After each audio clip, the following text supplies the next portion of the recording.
ನಾನು ರಾಮಲಿಂಗಾರೆಡ್ಡಿ ಎಂಬ ಹೆಸರಿನ ನಾನು ಕಾನೂನಿನ ಮೂಲಕ ಸ್ಥಾಪಿತವಾದ ಭಾರತದ ಸಂವಿಧಾನದ ವಿಷಯದಲ್ಲಿ ನಿಜವಾದ ಶ್ರದ್ಧೆ ಮತ್ತು ನಿಷ್ಠೆಯನ್ನು ಹೊಂದಿರುತ್ತೇನೆಂದು ನಾನು ಭಾರತದ ಸಾರ್ವಭೌಮತ್ವವನ್ನು ಮತ್ತು ಅಖಂಡತೆಯನ್ನು ಎತ್ತಿ ಹಿಡಿಯುತ್ತೇನೆಂದು ಮತ್ತು ಕರ್ನಾಟಕ ರಾಜ್ಯದ ಮಂತ್ರಿಯಾಗಿ ನನ್ನ ಕರ್ತವ್ಯಗಳನ್ನು ಶ್ರದ್ಧಾಪೂರ್ವಕವಾಗಿ ಮತ್ತು ಅಂತಃಕರಣಪೂರ್ವಕವಾಗಿ ನಿರ್ವಹಿಸುತ್ತೇನೆಂದು ಭಯ ಅಥವಾ ಪಕ್ಷಪಾತವಿಲ್ಲದೆ ರಾಗದ್ವೇಷವಿಲ್ಲದೆ ಎಲ್ಲ ಬಗೆಯ ಜನರಿಗೆ ಸಂವಿಧಾನಕ್ಕೆ ಮತ್ತು ಕಾನೂನಿಗೆ ಅನುಗುಣವಾಗಿ ನ್ಯಾಯವನ್ನು ಮಾಡುತ್ತೇನೆಂದು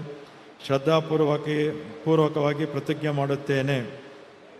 ನಾನು ರಾಮಲಿಂಗಾರೆಡ್ಡಿ ಎಂಬ ಹೆಸರಿನ ನಾನು ಕರ್ನಾಟಕ ರಾಜ್ಯದ ಮಂತ್ರಿಯಾಗಿ ನನ್ನ ಪರ್ಯಾಲೋಚನೆಗೆ ತರಲಾಗುವ ಅಥವಾ ನನಗೆ ತಿಳಿದು ಬರುವ ಯಾವುದೇ ವಿಷಯವನ್ನು ರಾಜ್ಯದ ಮಂತ್ರಿಯಾಗಿ ನನ್ನ ಕರ್ತವ್ಯಗಳ ಯುಕ್ತ ನಿರ್ವಹಣೆಗೆ ಅಗತ್ಯವಾಗಬಹುದಾದ ಸಂದರ್ಭದಲ್ಲದೆ ಅನ್ಯಥಾ ಯಾರೇ ವ್ಯಕ್ತಿಗೆ ಅಥವಾ ವ್ಯಕ್ತಿಗಳಿಗೆ ಪ್ರತ್ಯಕ್ಷವಾಗಿ ಅಥವಾ ಪರೋಕ್ಷವಾಗಿ ತಿಳಿಸುವುದಿಲ್ಲ ಅಥವಾ ಬಹಿರಂಗಪಡಿಸುವುದಿಲ್ಲ ಎಂದು ಶ್ರದ್ಧಾಪೂರ್ವಕವಾಗಿ ಪ್ರತಿಜ್ಞೆ ಮಾಡುತ್ತೇನೆ. ಧನ್ಯವಾದಗಳು ಸರ್. ಮಾನ್ಯ ಸಚಿವ